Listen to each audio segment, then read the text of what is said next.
Baik, Shalom Aleichem. Bapak Yahweh memberkati kita sekalian.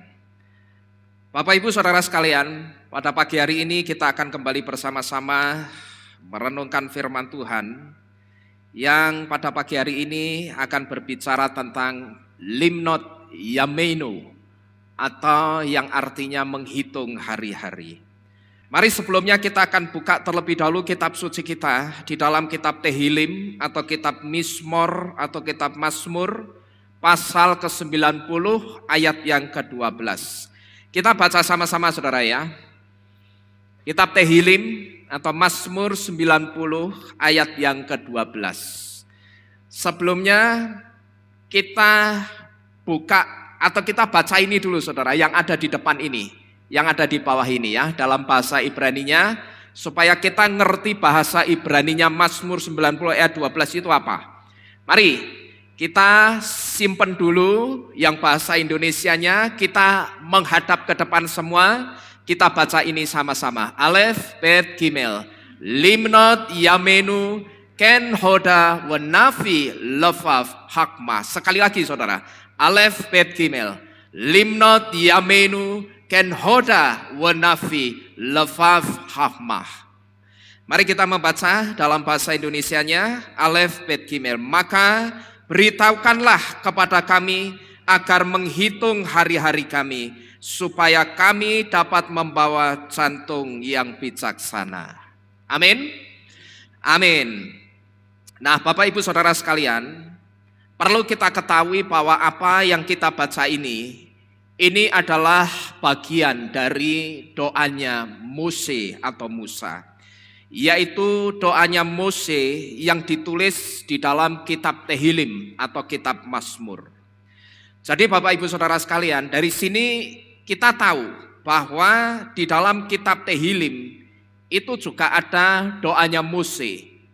Selama ini orang itu hanya tahu atau mengenal ucapannya Mose atau tulisan-tulisannya Mose itu hanya ada di dalam Torah atau hanya ada di dalam kelima kitab Mose, yaitu Kejadian sampai Keluaran.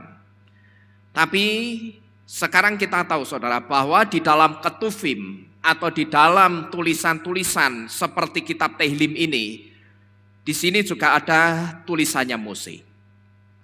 Nah saudara-saudara sekalian, kalau kita melihat ayat ini dalam bahasa Ibraninya yang ada di depan ini, di sini kita melihat ada kata lev di dalam kata lefaf. Ya, jadi kalau saudara perhatikan di sini ada kata lefaf. Lefaf ini sebetulnya ada kata lev di sini. Levnya di mana? Ini lamet, lalu petik dan v. Ini dibaca lev. Yang artinya apa? Jantung, ya. Jadi kalau kita perhatikan dalam bahasa Ibraninya, kita bisa melihat ada kata lev yang artinya jantung di dalam kata lefaf. Saudara kalau membaca itu disesuaikan dengan bahasa Ibraninya. Kalau bahasa Ibraninya lev, ya kita bacanya jantung, jangan hati, saudara. Kalau hati itu bahasa Ibraninya kafet. Nah Bapak Ibu Saudara sekalian, adanya kata jantung di sini, ini kemudian menimbulkan satu pertanyaan saudara. Kenapa jantung yang harus dibuat bijaksana? Ya, kalau kita perhatikan tadi ada kata lev di dalam kata lefaf. Dan adanya kata lev di dalam kata lefaf ini kemudian menimbulkan satu pertanyaan, yaitu kenapa jantung yang harus dibuat bijaksana. Nah ini saudara, tidak lain karena pada waktu itu Mose itu tahu bahwa dari jantunglah keluar dorongan-dorongan keinginan daging, dan dari dalam jantunglah keluar kehendak-kehendak pribadi. Karena dari jantung darah itu dipompa ke seluruh tubuh, dan darah yang dipompa ke seluruh tubuh inilah analogi dari keinginan daging. Nah kalau kita berbicara tentang Mose saudara, tentu tidak akan jauh-jauh dari yang namanya bangsa Israel. Bahkan bisa saya katakan, kalau kita membicarakan Mose, kita itu juga pasti akan membicarakan siapa? Bangsa Israel. Nah, demikian pula sebaliknya. Kalau kita sedang membicarakan bangsa Israel, kita pasti juga akan membicarakan siapa? Mose, ya, bisa membicarakan Abraham, bisa membicarakan Harun, tapi yang paling kental, yang paling melekat ketika orang membicarakan bangsa Israel, itu biasanya orang juga akan membicarakan siapa? Mose atau Musa. Karena apa, saudara? Karena kehidupan Mose itu tidak terlepas dari bangsa Israel. Karena Mose dan bangsa Israel itu punya benang merah atau punya hubungan yang kuat. Mereka itu saling terkait, saudara. Dan kalau kita perhatikan kehidupan bangsa Israel ketika mereka ada di padang gurun dulu, di sini kita bisa melihat, saudara, seringkali orang-orang Israel itu menunjukkan satu sikap yang saya katakan sikapnya itu tidak baik kepada Bapa Yahweh. Dan sikap yang tidak baik itu tidak lain keluar dari dorongan keinginan daging mereka. Dan waktu itu kalau kita perhatikan sikap tidak baik yang paling fatal yang dilakukan dalam kehidupan bangsa Israel kepada Bapa Yahweh pada waktu itu apa, saudara? Sikap tidak baik yang paling fatal yang dilakukan bangsa Israel apa? Ketika mereka itu ngapain? Melebur semua perhiasan emas yang mereka punya, baik itu anting-anting, baik itu cincin maupun kalung, semua perhiasan emas yang mereka punya, emas murni itu kemudian dilebur jadi satu dan dibuat apa? Patung tuangan, patung lembu emas. Ya, karena di situ, saudara, mereka itu sudah membuat rohnya Bapak Yahweh itu sangat terluka. Bapak Yahweh itu rohnya sangat tersakiti pada saat itu. Ketika bangsa pilihan Bapa Yahweh, orang-orang yang digadang-gadang sangat dikasihi, yang dikatakan kamulah bangsa yang terpilih, imamat yang rajani dan umat kepunyaan Yahweh Elohim. Tapi ternyata begitu sampai di tengah-tengah padang gurun, mereka bukannya memuliakan Elohim mereka, mereka bukannya mengasihi Elohim mereka, tapi mereka justru kumpulkan semua perhiasan yang ada pada mereka, lalu semua perhiasan itu dilebur jadi satu dan dijadikan patung lembu emas. Di situ, saudara, Bapak Yahweh itu rohnya sangat terluka dan Bapak Yahweh itu sangat tersakiti. Maka inilah yang saya sebut dengan sikap yang tidak baik yang paling fatal yang dilakukan bangsa Israel di padang gurun pada waktu itu. Nah, maka inilah yang kemudian melatar belakangi Mose. Kemudian dia meminta kepada Bapak Yahweh supaya Bapak Yahweh itu mengajarkan kepada orang-orang Israel, dan Bapak Yahweh itu juga mengajarkan kepada dirinya supaya ajar kami Tuhan untuk kami ini menghitung hari-hari kami, supaya kami ini memiliki jantung yang bijaksana. Sehingga Mose itu berharap, sehingga ketika suatu kali kelak mereka memiliki satu kehendak lagi, kiranya kehendak itu adalah kehendak yang bijaksana dan baik di mata Tuhan. Nah, Bapak Ibu Saudara sekalian, dalam penggalan doa Mose ini, saya melihat ada beberapa pesan penting yang saya katakan pesan itu sangat dalam, yang bisa kita tarik dalam kehidupan kita menjadi satu pelajaran yang sangat berharga. Yang pertama, ketika Mose itu mengajarkan kepada kita, ajar kami Tuhan untuk kami itu selalu menghitung hari-hari kami, supaya kami memiliki jantung yang bijaksana. Pelajaran penting pertama yang bisa kita ambil dalam kehidupan kita adalah bahwa kita itu tidak boleh hanya menghitung berkatnya Bapak Yahweh. Sikap orang percaya yang benar dan bijaksana ketika orang merespon berkat Tuhan, itu bukan terus-terusan menghitung berapa banyak berkatnya. Perhatikan ini baik-baik saudara.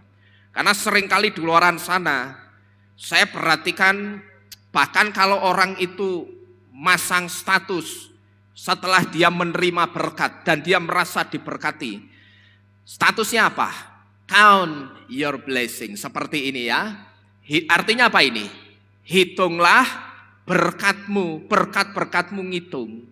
Tapi saya katakan sikap seperti ini sikap yang kuno. Karena apa? Yang dihitung cuma apanya? Berkatnya. Nah, sikap orang percaya yang benar dan bijaksana ketika merespon berkat Bapak Yahweh itu bukan terus-terusan ngitung berapa banyak berkatnya, tapi ngitung sudah berapa banyak aku membalas kebaikan Bapak Yahweh yang memberikan berkat tersebut. Amin. Jadi ini sikap yang benar saudara. Bukan kita terus-terusan ngitung berkatnya. Bukan kita tidak boleh ngitung berkat, bukan. Boleh. Tentu saja kita harus menghitung berkat yang Bapak Yahweh kasih. Yang saya katakan sekalipun kita mau hitung pakai kalkulator secanggih apapun, berapapun harga kalkulator itu, saya katakan tidak ada satupun kalkulator yang bisa menghitung berkatnya Bapak Yahweh. Amin. Karena berkat Bapak Yahweh, kalau saudara perhatikan, berkat yang paling dahsyat ya, yang bisa kita rasakan setiap hari.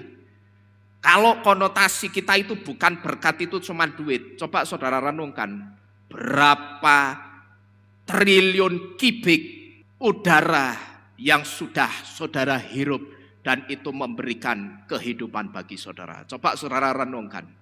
Saudara bisa ngitung itu pakai kalkulator? Enggak bisa saudara. Ya, jadi kita itu bukannya tidak boleh ngitung berkat Bapak Yahweh. Boleh.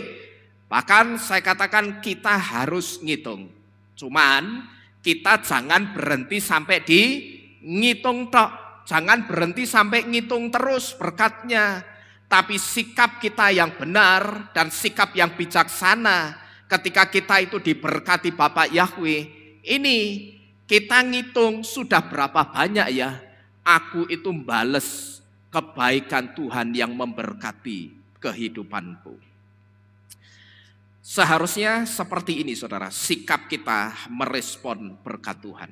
Sudah berapa banyak ya aku itu bales kebaikan Tuhan yang selalu memberkati kehidupanku. Bukan terus-terusan ngitung berkatnya sampai lupa bales. Karena dengan sikap seperti ini saudara, dengan kita punya sikap, aku tak ngitung kira-kira aku itu sudah bales Bapak Yahweh yang memberkati kehidupanku, itu sudah berapa banyak ya aku balesnya. Nah kalau saudara punya sikap seperti itu saudara, sikap saudara itu akan memunculkan yang namanya jantung yang bijaksana. Dan ketika jantung yang bijaksana itu muncul, maka jantung yang bijaksana itu akan mengatakan bahwa ternyata berkat Tuhan dalam kehidupanku itu besar sekali ya. Wah, ternyata aku tidak mampu menghitungnya. Nah, seperti inilah seharusnya jantung yang bijaksana itu. Karena apa saudara? Kenapa saya katakan kita tidak boleh terus-terusan ngitung berkatnya, tapi kita juga harus ngitung sudah berapa banyak aku bales kebaikan Tuhan yang memberkati kehidupan kita. Kenapa saya katakan seperti ini? Karena kalau kita hanya menghitung berkat Bapak Yahweh terus bedanya apa? Kita sama bakul Lombok ini, ya. Yang saya katakan ngitung keuntungan terus, ngitung badi terus, setiap kali dagangannya laku. Lah bedanya apa? Kita sama bakul Lombok. Yang begitu lomboknya payu, uangnya diterima, pembelinya pergi, ngitung ya padi piro ya mau ya kan. Bedanya apa saudara? Kalau kita itu terus-terusan ngitung berkat Tuhan, sedangkan kita tidak pernah ngitung aku itu sudah bales belum ya kebaikan Bapak Yahweh yang terus memberkati kehidupanku. Karena kalau kita hanya terus-terusan ngitung berkatnya Tuhan, kita tidak ada bedanya sama bakul Lombok ini yang cuman ngitung berkatnya tapi tidak pernah ngitung balesnya kepada Tuhan itu seperti apa. Ya, jadi Bapak Ibu Saudara sekalian, memang saya katakan kita mau bales Tuhan kayak apapun, saya katakan itu tidak akan sebanding dengan apa yang Tuhan sudah kasih untuk kita. Ya, kita mau bales seperti apapun, dengan apapun, itu tidak akan pernah sebanding dengan apa yang Tuhan kasih untuk kita. Tapi masalahnya, kalau kita itu tidak pernah mengambil sikap membalas kebaikan Tuhan, saya katakan ini namanya keterlaluan, saudara. Maka terkadang saya perhatikan, ada orang yang kehidupannya itu saya perhatikan sangat diberkati Tuhan. Dia bisa punya rumah, dia punya kendaraan, dia punya mobil, punya sepeda motor. Sedangkan saya perhatikan dia tahu kalau ketika mendapatkan rumah, kendaraan itu tidak mudah. Tapi begitu kehidupannya itu dicukupi Bapak Yahweh, dibuat Bapak Yahweh berkelimpahan, dibuat Bapak Yahweh punya segala sesuatu. Saya perhatikan orang itu balas Tuhan saja enggak, saudara. Bahkan untuk beribadah saja terkadang saya perhatikan abot alot, berat, seperti berat gitu loh. Kayak berat untuk melangkahkan kakinya datang beribadah. Tapi saya perhatikan ketika orang itu bepergian kemana-mana di luar urusan dengan Tuhan, saya perhatikan orang itu dengan mudah pergi kemana-mana tanpa rasa bersalah. Seolah-olah saya perhatikan tanpa rasa bersalah. Kalau ibadah tidak pernah datang, kalau ibadah itu selalu mengetengahkan alasan macam-macam. Tapi kalau pergi ke mall, pergi urusan-urusan yang lain, saya perhatikan kok langkahnya licin banget ya. Kok kakinya itu jalannya lancar banget gitu loh. Tapi pada saat jam-jam ibadah, kok sepertinya kakinya itu berat. Dan mulutnya itu saya perhatikan selalu mengetengahkan alasan macam-macam. Saya hanya merenung begini, saudara. Kira-kira nanti kalau sampai orang ini tidak ikut dalam pengangkatan, apa ya dia akan masih bisa bersikap seperti itu? Ya. Jadi Bapak Ibu Saudara sekalian, kalau seperti ini, kita itu sama saja seperti 9 dari 10 orang yang disembuhkan Yesua, tapi mereka 9 orang itu tidak tahu berterima kasih. Kalau saudara perhatikan, bukankah dari 10 orang yang ditolong dan disembuhkan Yesua, waktu itu yang balik untuk mengucapkan terima kasih saja itu berapa orang? Cuman 1 orang, saudara. Keterlaluan enggak kira-kira? Ya, mereka pada waktu itu datang dengan berduyun-duyun, mereka datang dengan sakit penyakitnya, tapi begitu mereka dijamah dan disembuhkan Tuhan, waktu itu yang balik untuk ngomong Yesua terima kasih, saudara ngerti? Yang balik mengucapkan terima kasih itu cuma 1 orang. Jadi Bapak Ibu Saudara sekalian, kalau sikap kita seperti ini kita tidak ada bedanya dengan 9 dari 10 orang yang ditolong Yesua tapi tidak pernah tahu berterima kasih. Ngucapin terima kasih saja enggak, saudara. Maka terkadang saya juga heran dengan orang yang ketika bersaksi katanya dia sakit, dan ketika dia sakit bahkan dia katakan sampai sudah mau mati. Lalu dia katakan kalau 2 minggu lagi atau beberapa hari lagi Tuhan engkau tidak sembuhkan saya, ambil saya saja.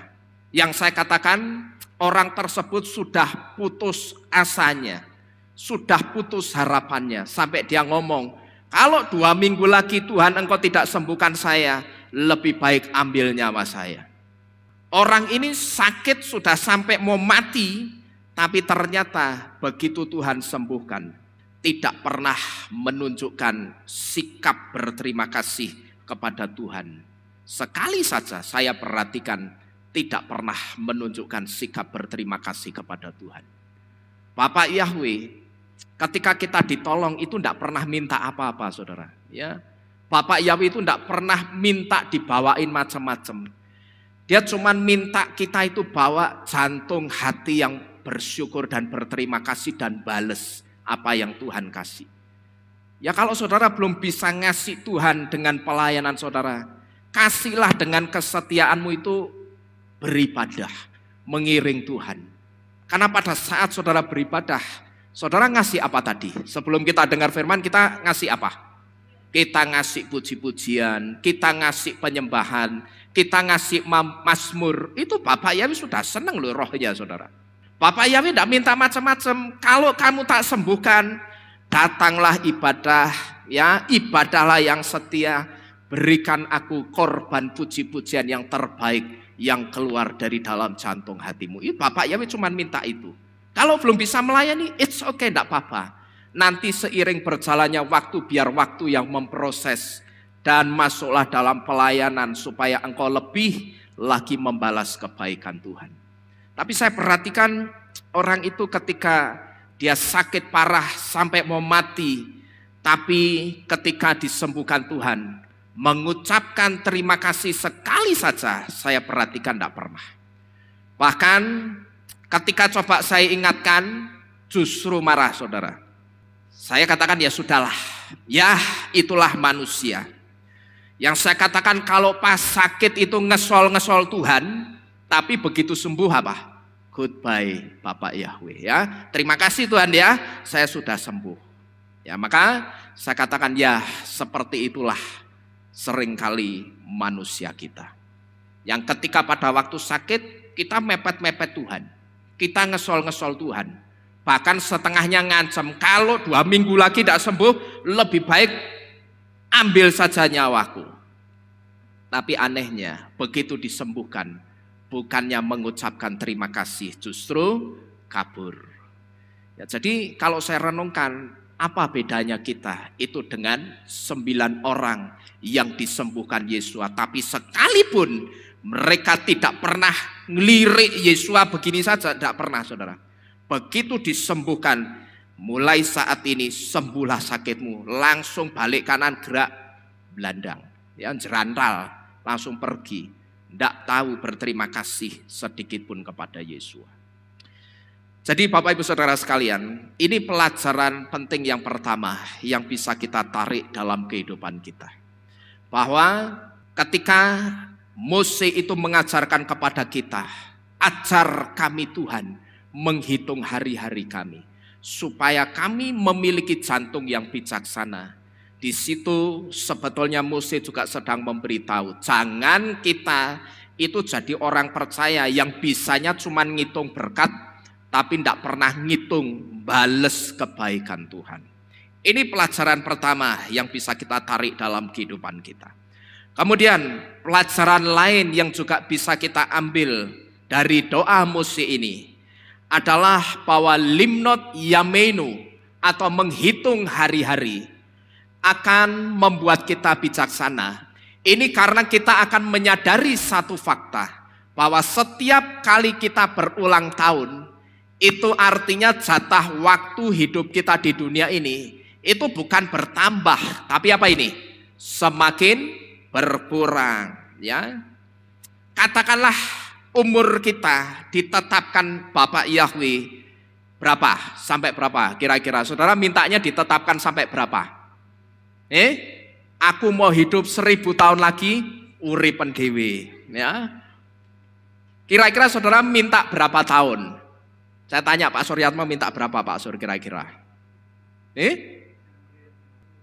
Oh anak cucunya kenapa? Lah ini kan sudah delok. Masih apa? Oh tinggal 1, ya si siapa Ipong ya. Ya saya berdoa untuk Ipong juga, supaya Bapak Yahweh kasih jodoh yang terbaik. Tapi kira-kira kalau bicara umur Bapak minta sampai berapa tahun? Ada enggak pernah terbesit keinginan?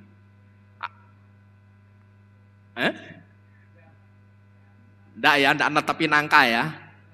Oh ya, enggak netepin angka, pokok panjang umur sehat Pak ya. Jangan cuma minta panjang umur. Ya, panjang umur loro-loren gopo. Ya toh. Tapi pernah ada orang yang minta, aku minta umur sampai 70 tahun saja, Bapak Yahweh. Itu pernah ada, ya. Kalau saudara ingat dulu di sini ada jemaat yang namanya Pak Yopi Dungen. Beliau itu dulu pernah minta aku umur sampai 70 tahun. Dan sepertinya ditepati. Kalau tidak salah 70 atau 71, 72 beliau dipanggil Tuhan. Ya, itu benar, saudara. Nah, jadi katakanlah umur kita ditetapkan sampai 70 tahun.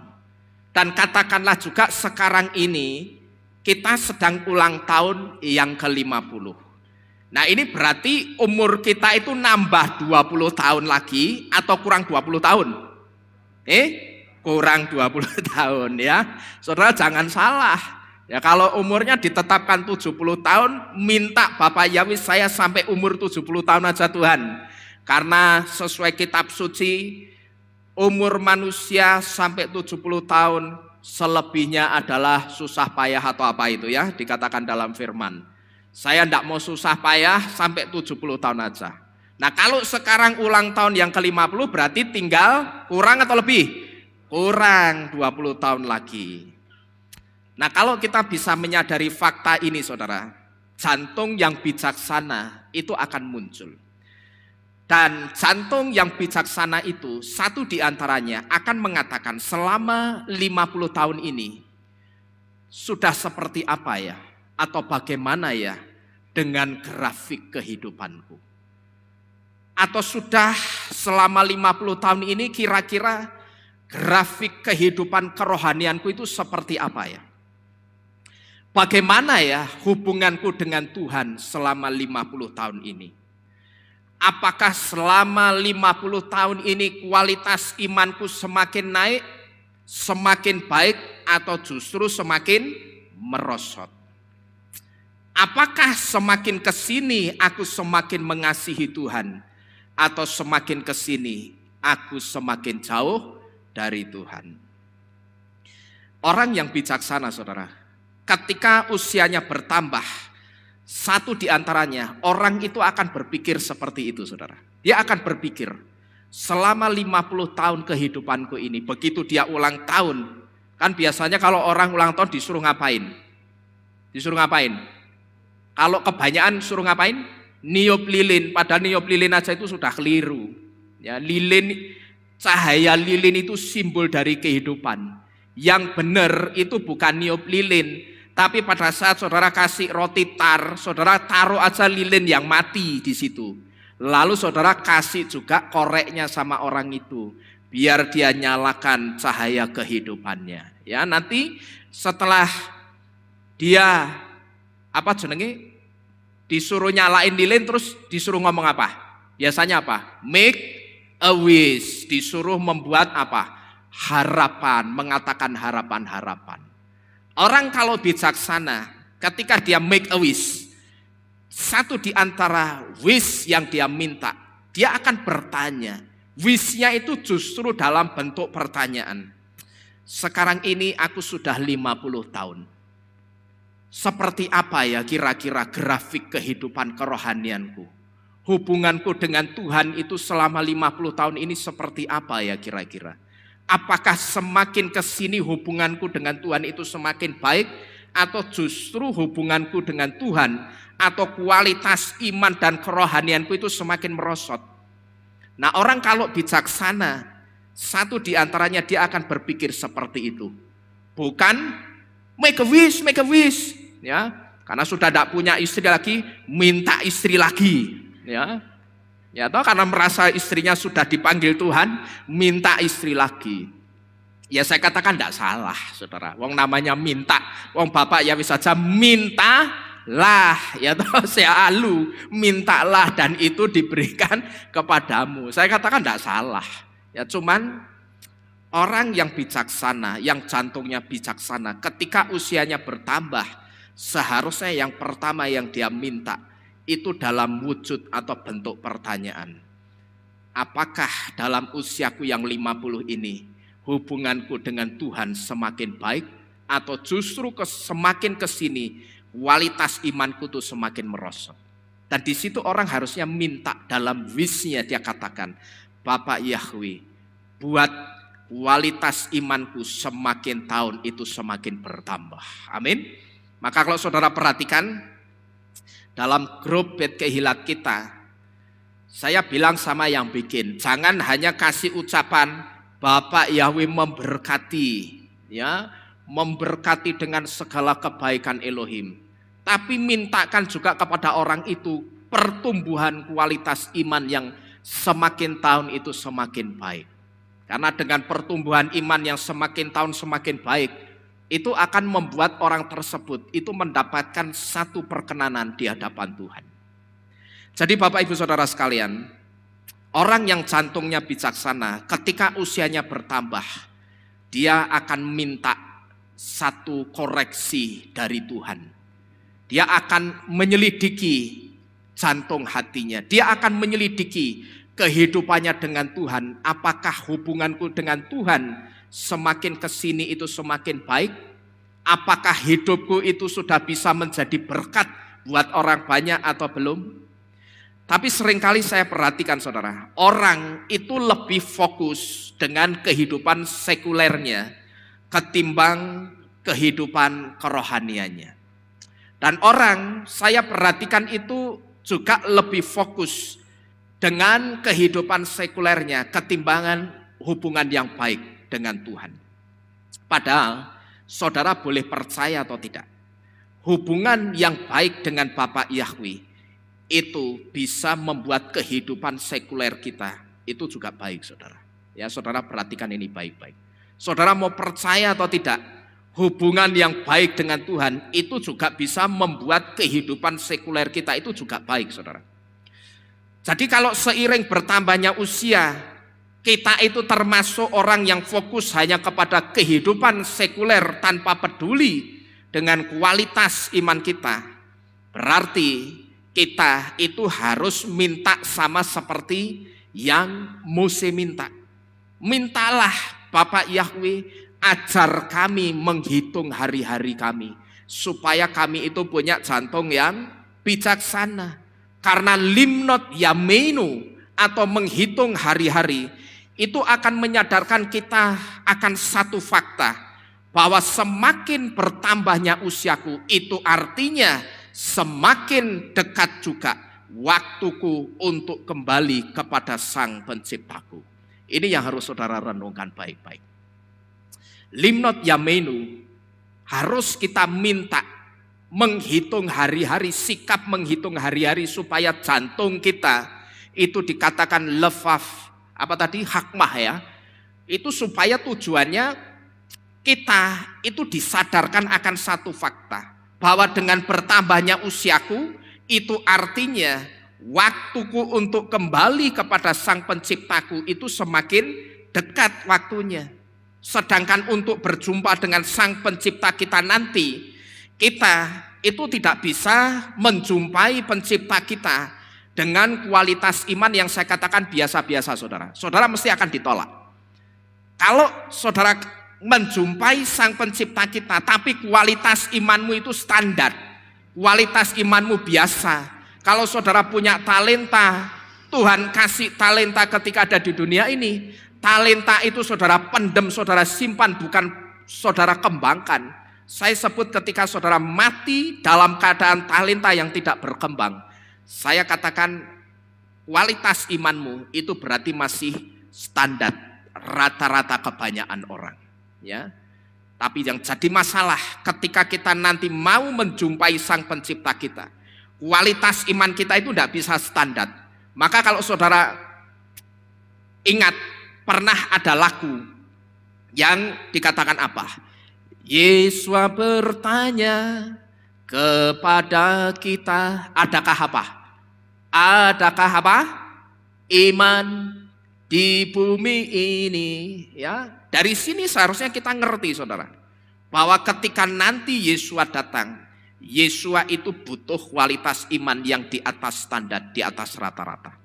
Karena untuk menjumpai Sang Pencipta kita kelak, kita itu tidak bisa menjumpai dengan kualitas iman yang standar.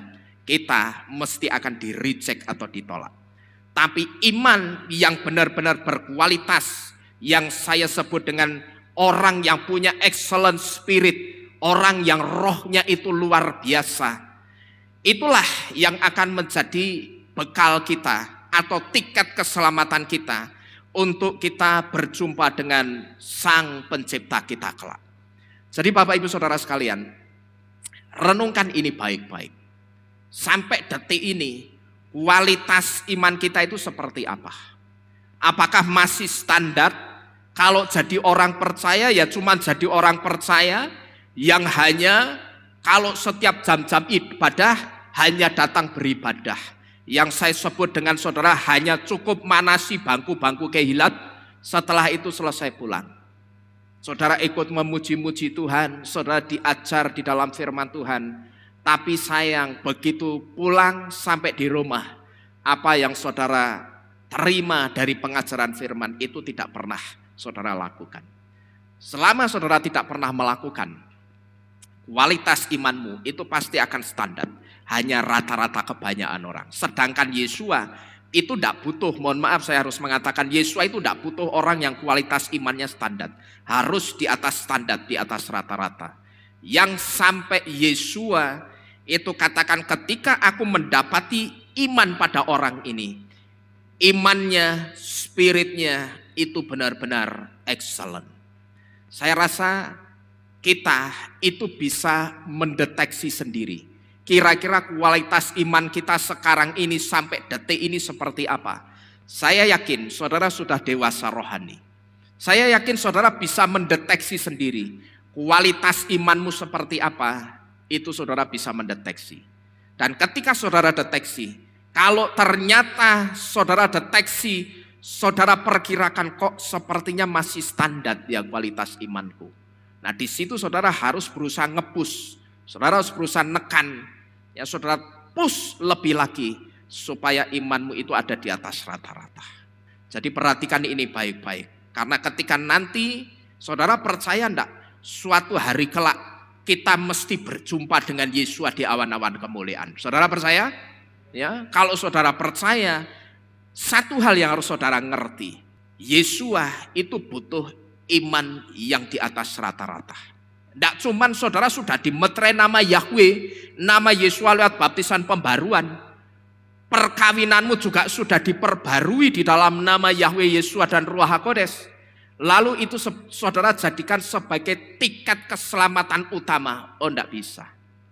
Kita memang sudah dimeterai. Tapi ingat, meterai kita itu hanya satu di antara syarat keselamatan.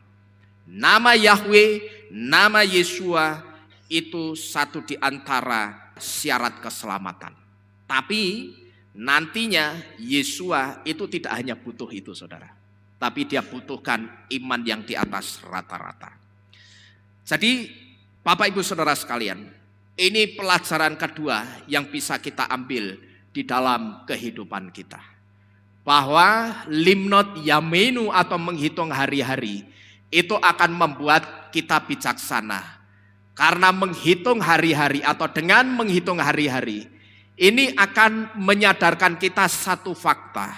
Bahwa setiap kali kita masuk dalam perayaan Huledet Syameah, Yom Huledet Syameah, hari sukacita lahir, maka saat itu usia kita itu bukannya bertambah tapi kurang 20 tahun lagi kalau kita ditetapkan 70 tahun dan sekarang kita ini ulang tahun yang ke-50. Jadi yang kedua, limnot yamenu itu untuk menyadarkan kita satu fakta ini. Ini yang kedua. Kemudian, kenapa dengan menghitung hari-hari ini bisa membuat jantung kita menjadi bijaksana? Menghitung hari-hari dan itu bisa membuat jantung kita menjadi bijaksana. Karena kita itu akan selalu belajar. Dan belajar yang dimaksud di sini adalah belajar dari kesalahan atau kegagalan yang pernah kita lakukan dulu. Dan ketika kita berhasil melewati kegagalan tersebut, kita bisa mengajarkan kembali kepada orang lain keberhasilan kita dalam melewati kegagalan tersebut. Pengertian ini saudara ditunjukkan oleh arti huruf lamet yang menyusun kata limnot yang artinya menghitung. Yang dua diantaranya, huruf lamet itu memiliki arti learn atau belajar, dan huruf lamet itu juga memiliki arti teach atau mengajar. Di tempat ini saudara, saya sering atau banyak bersaksi tentang kehidupan saya dulu.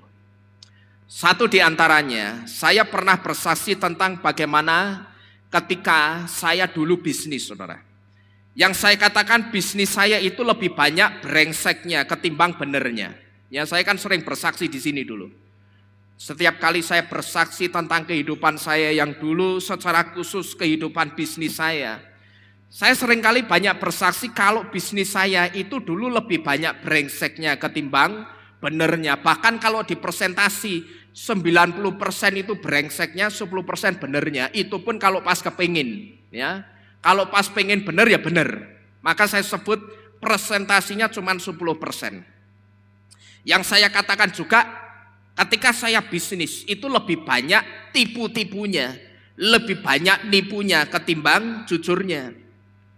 Dan waktu itu saudara, ibarat kata dari 10 orang yang saya tipu, itu cuma 1 yang gagal, saya bohongin saudara. Ya, kalau saya gambarkan ibarat ada 10 orang yang saya tipu, pelanggan-pelanggan saya itu, 9 orang itu berhasil saya tipu, yang 1 gagal saya bohongin. Saya mau tanya saudara, kalau yang berhasil saya tipu itu 9 orang, yang gagal 1 orang, berarti saya ini termasuk orang yang berhasil nipu orang atau enggak saudara? Berhasil ya. Nah saudara perhatikan baik-baik, keberhasilan saya menipu orang, keberhasilan saya memanipulasi barang-barang yang saya jual dulu, itulah yang saya sebut dengan kegagalan saya. Secara manusia saya berhasil menipu orang. Secara manusia saya berhasil memanipulasi barang-barang yang saya jual dulu. Maka dulu saya ingat sekali saudara, saya kalau iklan beli handphone itu supaya saya tidak ditipu orang, ya karena saya suka nipu orang, jadinya paranoid sendiri, gegengku aku dihapusi ki. Nah saya punya trik, caranya bagaimana? Saya iklan, dibeli handphone segala kondisi. Nah kalau orang sudah baca segala kondisi, orang itu tersugesti dengan iklan saya untuk ngomong apa adanya. Handphone yang dia punya itu kondisinya seperti apa. Jadi begitu ada orang telepon, Mas, saya mau jual handphone, bisa enggak? Bisa. Mereknya apa? Tipenya apa? Ini. Ya katakanlah Nokia Communicator E90. Dulu disebutnya Communicator Ego E90. Kondisinya bagaimana? Rusak atau normal? Nah, karena dia sudah baca iklan saya dibeli HP segala kondisi, orang itu tersugesti dengan sendirinya ngomong jujur saudara. Kondisinya begini mas, ini kemarin habis jatuh, terus layar depannya mati. Nah, kalau sudah diceritain begitu, otak saya ini sudah bisa memetakan. Oh paling-paling jatuh mati mic-nya, mati LCD-nya itu cuman karena konektornya yang copot. Lah mintanya berapa? 3 juta. Wah kalau kondisi gitu saya mesti rakat, boleh enggak 1,5 juta. Kalau dikasih saudara, itu paling cuma tak template kayak begitu sudah nyala lagi. Terus saya ingat dulu mesin-mesin handphone yang saya jual itu kebanyakan bukan mesin-mesin yang bagus saudara. Memang ada mesin-mesin yang memang sudah bagus, tapi ada mesin-mesin yang sudah saya sulap macam-macam. Ya bahkan saya katakan kalau mesin jahit itu bisa saya masukkan, tak ganti mesin jahit. Pokok demi apa? Demi keuntungan saya yang besar. Dulu saya pernah cerita kepada saudara juga, ketika saya nipu-nipu sampai debu yang nempel di meja seperti ini jadi duit saudara. Buat apa? Debu itu buat saya jadi duit loh saudara. Ya, cuman dengan saya tambah debu, nilainya handphone yang saya jual itu bisa nambah 200 sampai 300 ribu. Lah buat apa? Caranya debu itu, handphone itu kalau orang itu niteni, orang pinter ngerti handphone. Kalau dia beli handphone bekas, dia bongkar casing depannya. Kalau rata-rata dulu itu handphone tidak kayak zaman sekarang. Kalau bongkar mesti di blower dulu, kalau zaman sekarang dipanasi. Tapi kalau dulu handphone itu casingnya bisa diganti-ganti. Saudara menangi ya, handphone yang casingnya bisa diganti-ganti. Nah kalau orang pinter itu akan ngecek, dibuka casingnya, dilihat bautnya. Kalau handphone itu benar-benar segelan asli dari pabrik, orang niteninya apa saudara? di sekrupnya, kepala sekrupnya itu ada debu-debunya. Nah karena saya itu tipe orangnya detail, saya sampai ke situ saya perhatikan. Maka begitu handphone itu habis saya bongkar, wah bautnya kan rusak. Caranya pakai apa? Saya pakai spidol marker. Ya saudara tahu spidol marker ya, spidol permanen itu loh. Permanen itu saya beli baru, tak gecek-geceknya di tembok, cok gitu supaya tujuannya apa? Ujungnya tuh jeber. Nah nanti kalau sudah ujungnya jeber, tak spidolkan ke kepala bautnya. Begitu mesinnya sudah tak rangkai, sudah jadi bagus, kepala bautnya itu tak spidol, jadinya hitam janges warna dop. Nah pada saat spidolnya itu masih basah, saya ambil debu, saya tiup saudara. Kalau tidak saya kasih debu, itu tidak kelihatan seperti original. Ya, kalau soal segel gampang, ya saya ngambil segel asli original itu gampang. Buat saya itu kecil. Saya modalnya cuman lampu etalase yang 25 atau 30 watt. Saya deketin ke segel. Ya saya deketin ini misalkan segel di sini saya deketin kira-kira 5 cm, 3 atau 5 cm dari segel itu. Mau itu segel hologram atau segel sesulit apapun yang tidak bisa dipalsu, saya deketin lampunya, saya asah silet gold Tatra itu sampai tipis, saya amplas tipis, saya buka pakai silet itu, segel hologram itu mengelupas dan hologramnya tidak lepas saudara, hologramnya masih ikut. Jadi saya perhatikan saudara, keberhasilan saya memanipulasi barang-barang yang saya jual dulu, itu saya sebut sebagai kegagalan saya. Sekalipun saya katakan bagi manusia, bagi saya dulu, saya berhasil saudara-saudara sekalian. Saya katakan dulu saya itu gagal berbuat baik untuk orang lain dalam bisnis saya. Tapi dari apa yang saya sebut dengan kegagalan ini, sekarang saya bisa memberitahu orang lain bahwa apa yang saya lakukan dulu itu tidak baik dan jangan ditiru. Dan saya mau kasih satu pengertian kepada saudara. Jangan sekali-kali saudara coba-coba tidak jujur dalam pekerjaanmu. Ya, apapun itu pekerjaanmu, jangan sekali-kali coba-coba tidak jujur dalam pekerjaanmu. Karena begitu sekali saja saudara tidak jujur, apa yang akan terjadi saudara? Saudara itu akan ketagihan, ya. Saudara itu akan ketagihan dan saudara itu tidak akan pernah bisa keluar, ataupun kalau mau keluar itu sangat sulit dari kecurangan-kecurangan. Jadi kalau saudara sudah bekerja, saya katakan apapun pekerjaanmu, jangan coba-coba saudara itu tidak jujur atau curang dalam pekerjaanmu. Karena begitu saudara sekali saja jatuh dalam kecurangan, saudara jatuh tidak jujur dalam pekerjaanmu, mesti saudara tidak akan bisa keluar. Saudara untuk keluar dari kecurangan itu sulit saudara. Karena apa saudara? Karena yang namanya dosa itu enak. Bahkan dulu saudara, perasaan saya kalau saya itu berhasil nipu orang, saudara tahu, saya bukannya takut loh saudara.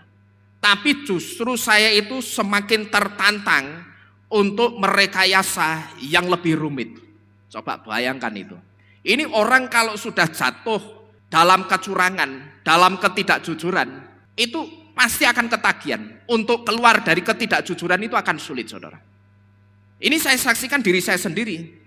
Kalau dulu saya itu berhasil nipu orang, saudara tahu saya tidak pernah merasa bersalah.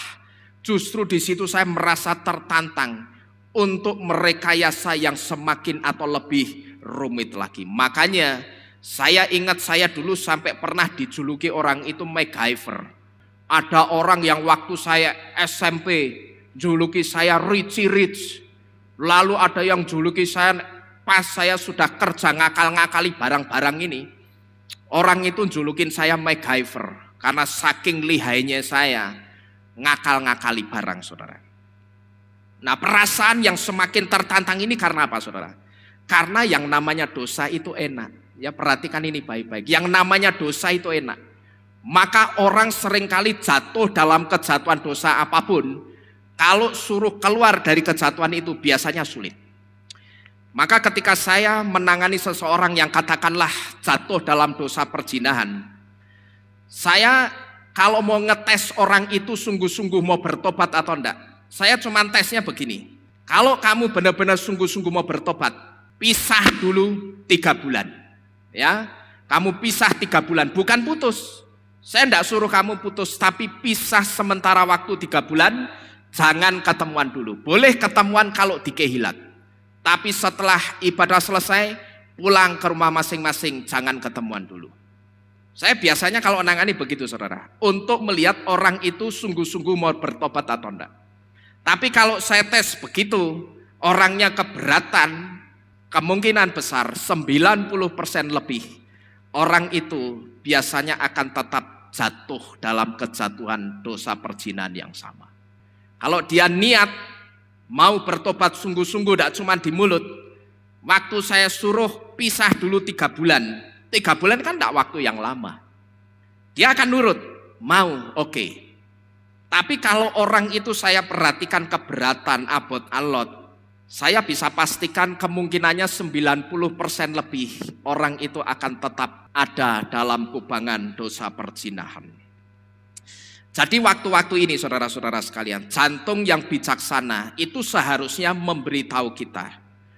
Dulu dan kemarin-kemarin boleh saja kita itu brengsek. Tapi sekarang ini bukan waktunya untuk kita brengsek terus atau hidup dalam kebrengsekan terus. Karena kebrengsekan itu, suka atau tidak, kebrengsekan adalah kesalahan. Dan kalau kita itu terus jatuh dalam satu kesalahan yang sama, mohon maaf saya harus mengatakan, kita itu tidak hanya akan menyandang predikat bodoh dan predikat tidak bijaksana. Enggak saudara, ya.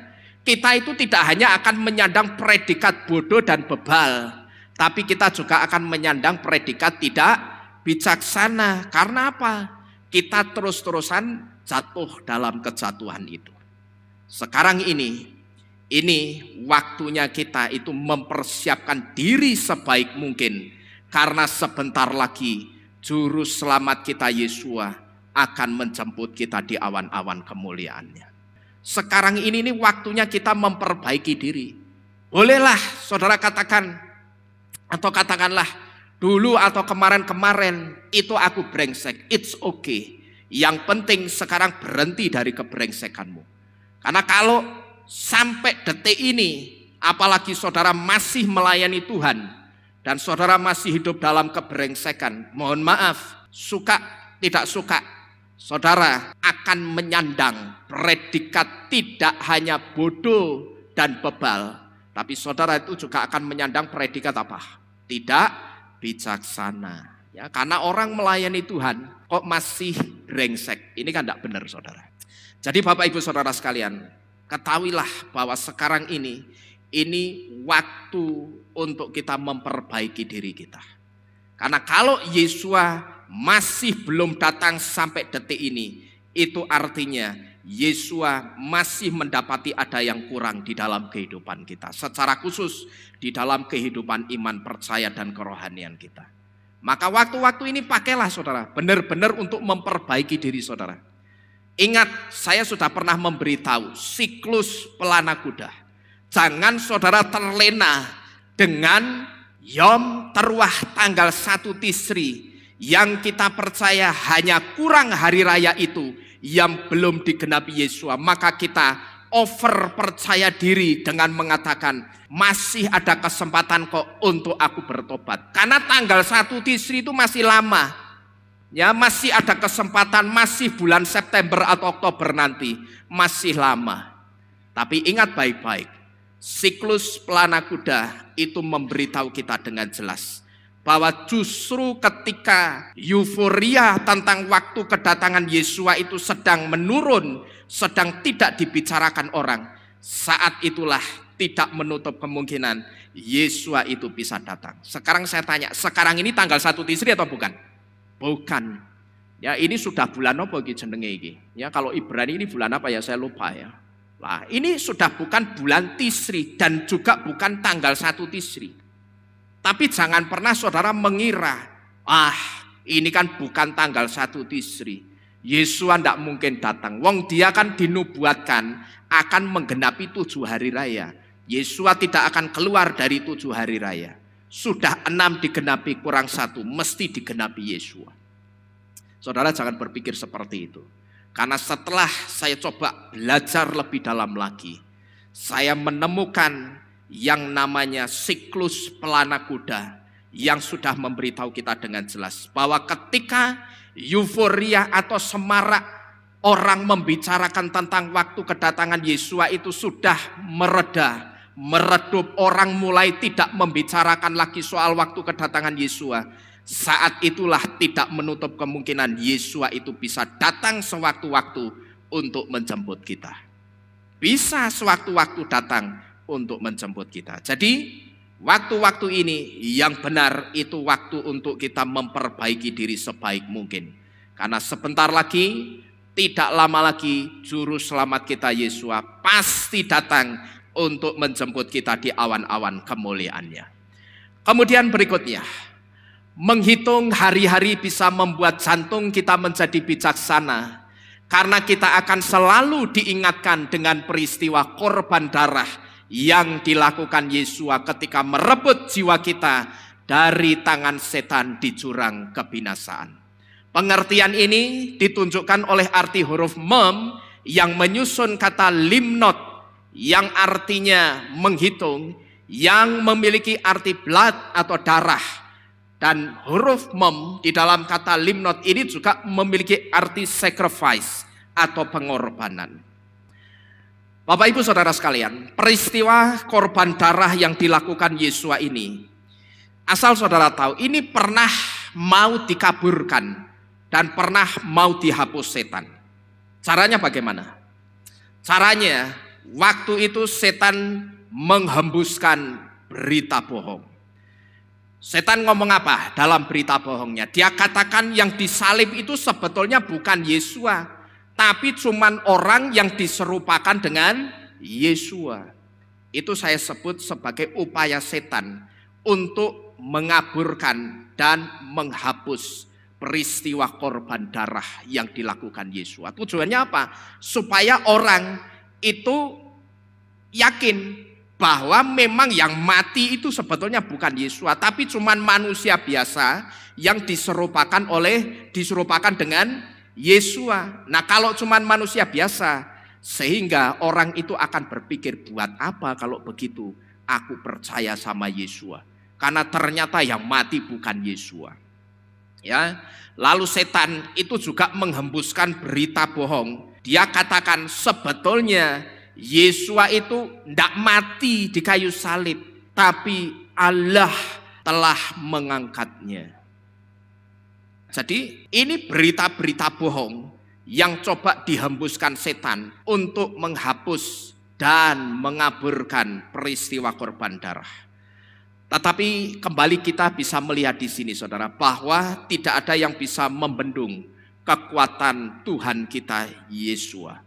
Semua rencana setan itu digagalkan oleh kematian Yesua. Saya katakan tidak hanya kebangkitan Yesua yang punya kuasa, tapi kematian Yesua itu punya kuasa. Amin. Buktinya apa? Saudara sama saya sekarang ada di sini. Ini menunjukkan kalau kematian Yesua yang ketika dia mati, dia ada di perut bumi selama 3 hari 3 malam untuk merebut jiwa kita dari tangan setan. Sudah kelihatan buktinya, saudara dan saya ada di tempat ini untuk memuliakan Yesua. Nah, ini buktinya apa? Ini sebagai bukti kalau yang berkuasa itu tidak hanya kebangkitannya Yesua, tapi kematiannya Yesua itu juga punya kuasa. Kematian Yesua itu berusaha dikaburkan setan, karena setan itu ngerti yang mati ini bukan orang sembarangan, yang mati ini bukan pribadi sembarangan.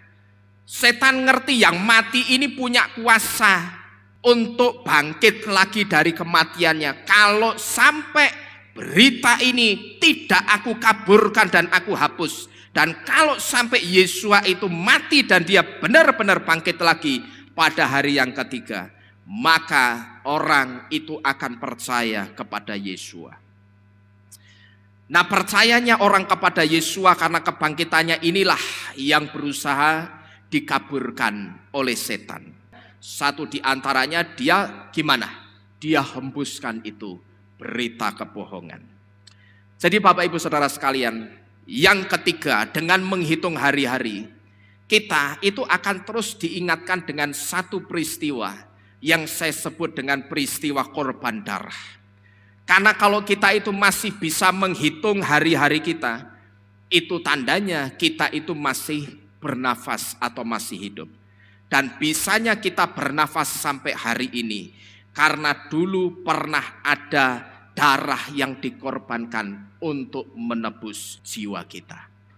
Saudara pernah nonton film Mumi yang bangkit setelah ditetesi darah manusia? Pernah enggak? Ya, kalau saudara lihat ada satu film yang mengisahkan tentang satu mumi. Mumi itu sudah mati ribuan tahun.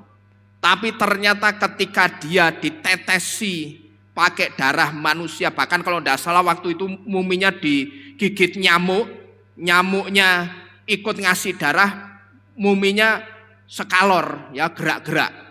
Tapi pada saat mumi itu di mulutnya yang mangap, ditetesi darah manusia, mumi itu bangkit saudara, hidup lagi. Saudara ngerti? Ini sebetulnya nyontoh konsepnya Bapak Yahweh untuk kita. Ya saudara harus ngerti. Film ini nyontoh konsepnya Bapak Yahweh untuk kita. Ya, di mana darah Yesua itu diteteskan untuk kita juga dari atas kayu salib. Sehingga sekarang kita itu menjadi jiwa yang hidup. Amin. Itu nyontoh konsepnya Bapak Yahweh. Ya, ditetesi darah manusia. Ya toh, terus muminya kita bisa lihat di film itu. Animasinya darahnya itu cuman setetes tapi bisa ngalir sampai ke seluruh pembuluh darahnya dan itu membuat mumi itu bangkit lagi dari kematiannya. Lah kok sutradaranya bisa bikin film seperti itu? Ya ndak lain karena niru konsepnya Yesua gitu loh. Ya, sutradaranya niru konsepnya Yesua. Pada waktu Yesua itu meneteskan darahnya dari atas kayu salib untuk kita, maka saat itu kita yang seharusnya itu jadi sebagai jiwa yang mati. Tapi saat itu juga ketika darah itu tertetes untuk kita, sekarang kita menjadi jiwa yang hidup. Amin. Dan setelah kita diingatkan dengan peristiwa korban darah yang dilakukan Yesua, maka dengan menghitung hari-hari, ini akan membuat kita semakin memiliki faithfulness atau kesetiaan kepada Bapak Yahweh. Karena pernah ada pribadi yang menderita untuk membeli jiwa kita dengan darahnya yang mahal. Pengertian ini saudara ditunjukkan oleh arti dua huruf Ibrani, yaitu huruf Nun yang menyusun kata limnot yang memiliki arti faithfulness, dan huruf Waw yang menyusun kata limnot juga yang memiliki arti suffer atau menderita. Jadi kalau saudara perhatikan, kalau kita perhatikan bersama-sama dari arti huruf Waw lalu disambung dengan arti huruf Nun dan Waw, kalau ini kita korelasikan dengan arti huruf Mem yang sebelumnya ini tadi, ya. Nah ini kan menghitung hari-hari bisa membuat jantung kita menjadi bijaksana dan seterusnya ini kan pengertiannya datang dari arti huruf Mem. Tapi kalau kita maju ke depan dengan menghitung hari-hari akan membuat kita semakin memiliki kesetiaan kepada Tuhan. Karena pernah ada pribadi yang menderita untuk membeli jiwa kita dengan darahnya yang mahal. Pengertian ini datang dari mana? Dari arti huruf Nun dan Waw. Nah kalau kita perhatikan saudara, ini ada sisi paralel antara huruf Mem, huruf Nun dan huruf Waw di sini. Jadi ada sisi paralel di antara ketiga huruf ini. Huruf apa tadi? Mem, Nun, dan Waw. Kalau Nun dan Waw yang saya tampilkan ini, Mem yang sebelumnya ini. Paham saudara ya? Jadi kalau kita perhatikan baik-baik, di sini sebetulnya ada sisi paralel di antara ketiga huruf tersebut. Di mana huruf Mem tadi memberitahu kita atau mengingatkan kita kepada satu peristiwa korban darah. Lalu huruf Waw mengingatkan kita bahwa pernah ada pribadi yang menderita untuk kita, untuk membeli jiwa kita. Dan huruf Nun itu mengingatkan supaya kita setia kepada pribadi tersebut, yang tidak lain pribadi tersebut adalah Yeshua HaMasyiah. Jadi kalau kita perhatikan, ini ada satu benang merah yang kuat di dalam kata limnot. Limnot itu disusun dengan 5 huruf Ibrani, yaitu huruf lamet, huruf mem, nun, waw, dan tau. Tapi ternyata dari ketiga huruf ini saudara, mem, nun, dan waw ini memiliki sisi paralel. Ada benang merahnya dari ketiga huruf ini. Di mana huruf mem itu mengingatkan kita kepada apa tadi? Peristiwa korban darah. Lalu huruf waw mengingatkan kita apa? Bahwa pernah ada pribadi yang membeli jiwa kita dengan darahnya yang mahal. Lalu huruf nun itu mengingatkan supaya kita apa? Setia dengan pribadi tersebut, yang mana pribadi tersebut tidak lain adalah Yeshua HaMasyiah. Jadi saudara-saudara sekalian, kalau saudara perhatikan baik-baik, sisi paralel seperti ini tidak akan pernah saudara temui di huruf-huruf selain huruf Ibrani. Coba saudara cari huruf Latin. Mem itu mewakili huruf apa? Mem, M. Lalu huruf waw itu mewakili huruf apa? Bisa mewakili huruf W, tapi bisa mewakili vokal U atau O. Kalau nun mewakili huruf apa? N, ya gampang. Mem itu M, waw itu bisa W, bisa O, bisa U. Kalau nun itu mewakili huruf N. Nah sekarang coba saudara gathuk ke M O U W N. Kira-kira jadi apa? Mongun. Apa itu? Ya toh enggak ada artinya apa-apa. Tapi kalau saudara lihat huruf Ibrani, ternyata di dalam kata limnot ini ada sisi paralel yang kuat antara ketiga huruf ini yang saling terkait dan saling membuat kita itu mengingatkan bahwa pernah ada peristiwa korban darah yang dilakukan oleh Yeshua untuk membeli jiwa kita dengan darahnya yang mahal. Luar biasa enggak saudara ya? Begitu luar biasa dan dahsyatnya huruf Ibrani. Kalau saudara pakai huruf Latin, huruf Yunani ya ngono-ngono tok. Ya enggak ada artinya apa-apa. Ini yang keempat. Kemudian yang terakhir, dengan menghitung hari-hari, itu bisa membuat jantung kita menjadi bijaksana. Itu karena dengan menghitung hari-hari, kita akan terus diberi pengertian atau diingatkan supaya bijaksanalah dengan iman kita. Kalau kita diingatkan bijaksanalah dengan iman kita, ya berarti jangan mudah kita itu jadi orang yang gampang menukarkan iman kita dengan iman yang lain ketika kita berhadapan dengan kesulitan atau ketika berhadapan dengan situasi yang sulit seperti apapun. Mengingat kita sudah dimeteraikan menjadi milik Bapak Yahweh. Saudara percaya? Saudara sudah dimeterai? Haleluya. Ingat ini baik-baik. Saudara dan saya itu sudah dimeterai jadi miliknya Bapak Yahweh. Pengertian ini ditunjukkan oleh arti huruf tau yang menyusun kata limnot, huruf yang terakhir sendiri ini, yang memiliki arti seal atau segel yang berbicara tentang meterai. Tau itu satu di antaranya memiliki arti segel atau meterai. Tau itu juga memiliki arti ownership atau kepemilikan. Dan tau itu juga memiliki arti mark of salvation atau tanda keselamatan yang berbicara tentang meterai nama Yahweh. Bapak Yahweh saudara, itu akan melihat seseorang itu bijaksana atau tidak dengan imannya, itu gampang. Satu di antaranya, orang itu dilihat orang ini kira-kira bijaksana enggak ya? Anakku yang ini bijaksana enggak ya? Dengan imannya yang sekarang ini. Ketika dia itu sudah dimeterai dalam namaku, yang artinya dia sudah mendapatkan tiket keselamatan yang pasti, tapi kira-kira dalam perjalanan hidupnya, dia ini akan menjadi satu pribadi yang bijaksana atau enggak ya? Dengan imannya. Caranya Bapak Yahweh ngetes bagaimana saudara? Satu di antaranya dilihat dengan cara dibenturkan dengan masalah atau persoalan yang sulit. Ya, perhatikan baik-baik.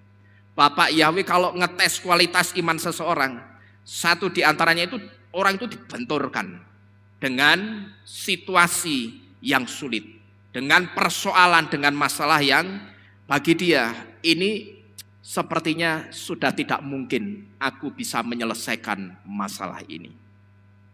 Nah, ketika dibenturkan dengan situasi yang sulit, kemudian ternyata dia menjual imannya, berarti saya katakan orang itu tidak bijaksana dengan imannya. Paham saudara? Ya, ingat, orang yang dibenturkan Tuhan dengan persoalan atau masalah yang sulit, sebetulnya itu juga satu di antara cara Bapak Yahweh ngetes iman seseorang. Kira-kira orang ini bijaksana enggak dengan imannya? Dia sudah dapat tiket keselamatan yang mahal, sekalipun tiket itu aku berikan gratis. Coba barang gratisan ini dengan barang gratisan yang bisa menyelamatkan imannya ini, dia bisa bersikap bijaksana enggak dengan imannya? Nah, satu di antaranya orang itu akan dibenturkan. Ya, dibenturkan, dijebleske sama satu masalah atau persoalan. Nah, ketika dibenturkan dengan persoalan, kemudian dia menjual imannya, di situ kita bisa memastikan bahwa orang itu berarti tidak bijaksana dengan imannya. Maka terus terang saudara, ketika saya mendapatkan satu kabar, saya sebut orang sajalah ya, ada orang yang menjual imannya karena katanya, saya dengar alasannya itu kalau buat saya gondes, ya alasannya sepele. Saya dengar katanya saya terpaksa masuk dan menukarkan Bapak Yahweh dengan iman yang lain karena supaya masa tua saya itu tidak kesulitan uang. Katanya seperti itu. Orang ini berpikir, kekasihnya yang di luar Bapak Yahweh ini, ketika aku nanti hidup dengan kekasihku yang di luar Bapak Yahweh ini, aku mesti bisa hidup bahagia sampai masa tuaku. Saya dengar dari beberapa orang yang kasih laporan ke saya, alasannya karena itu, karena dia ingin selama ini dia hidup dalam keterbatasan. Ya, dia merasa hidupnya kurang. Padahal kalau saya perhatikan sebetulnya tidak kurang-kurang amat. Cukup nyatanya sampai hari ini dia bisa hidup, dan saya perhatikan badannya juga bukan yang kurus kering, tapi badannya berisi. Jadi saya sebut sebetulnya orang ini dipelihara Bapak Yahweh saudara. Tapi rupanya pemeliharaan Bapak Yahweh ini dianggap masih kurang. Maka dia memilih satu jalan. Aku harus menikah dengan kekasih idamanku, sekalipun kekasihku itu bukan orang yang percaya kepada Bapak Yahweh. Seharusnya lakinya yang dibawa kepada Bapak Yahweh, bukan malah dia yang katut saudara.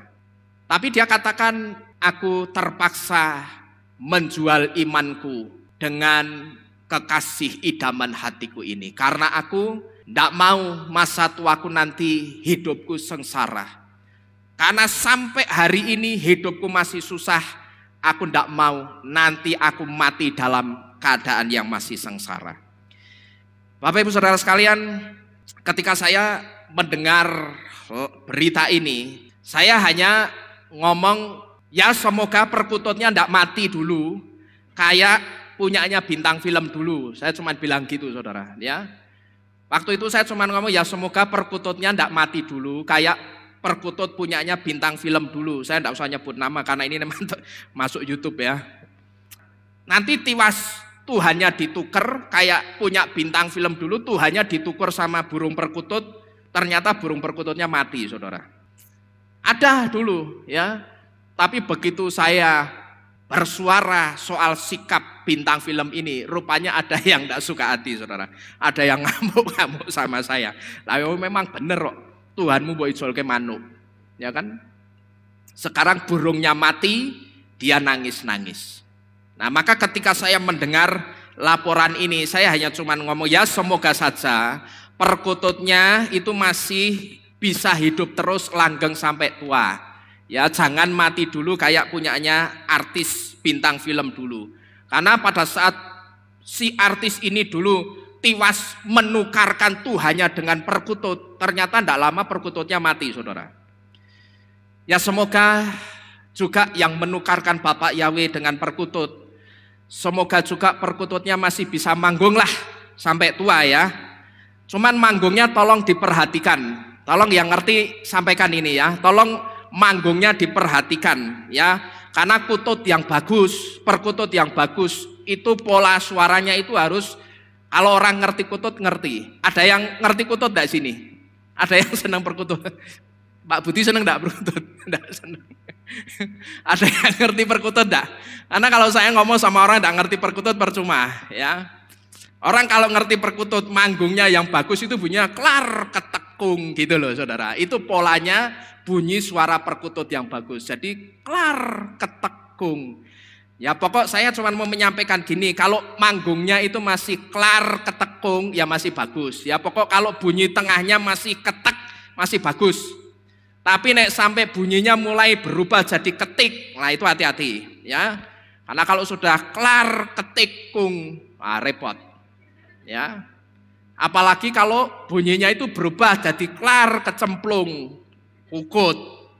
Ya, maka saya cuma minta tolong sampaikan aja sama yang menukarkan Bapak Yahweh sama perkutut. Ya, tolong perkututnya diawasi terus, dimandiin setiap hari supaya bunyinya tetap klar ketekung. Ya, jangan sampai klar ketikung sama klar kecemplung. Karena kalau sudah kelar ketikung sama kelar kecemplung ya kukut, saudara-saudara ya. Jadi Bapak Ibu Saudara sekalian, melalui doanya Musa, ya saya geli juga ya kadang orang itu aneh. Ya wis tua, tinggal ngenteni mati ya dadak apa namanya? Wong sudah menunggu kedatangan Yesus, tinggal sebentar lagi ya dadak ijol manuki nopo gitu loh ya. Saya itu kadang heran gitu. Oh Bapak Yahweh ini tidak main-main, ini sudah final destination, tujuan akhir untuk iman percaya kita yang paling benar. Yang seringkali saya katakan saudara mundur seperempat langkah saja, saudara balik ke Yesus Kristus, saudara tidak akan selamat, tak kandani. Lah kok ini malah dijolke manuk. Kadang saya itu bingung saudara, sudah ngerti manuk mambu dijoli, itu loh. Ya, kadang itu saya heran. Ya, tapi sudahlah ya. Kita kembali ke mana? Laptop ya. Jadi melalui doanya Musa, Bapak Ibu Saudara sekalian, memberi satu pelajaran yang baik untuk iman kita. Dia katakan apa? Ajar kami Bapak Yahweh menghitung hari-hari kami supaya kami bisa mempersembahkan jantung yang bijaksana kepadamu. Amin. Apa yang diajarkan Musa ini adalah satu pelajaran yang baik untuk iman kita. Dia katakan, ajar kami Tuhan, ajar kami Bapak Yahweh, untuk kami selalu menghitung hari-hari kami, supaya kami ini bisa mempersembahkan kepadamu satu jantung yang bijaksana bagi Bapak Yahweh. Amin. Bapak Yahweh memberkati kita sekalian. Mari bersama-sama kita tunduk di dalam doa. Kita akan mengucap syukur untuk firman yang sudah mengajar kita pada pagi hari ini.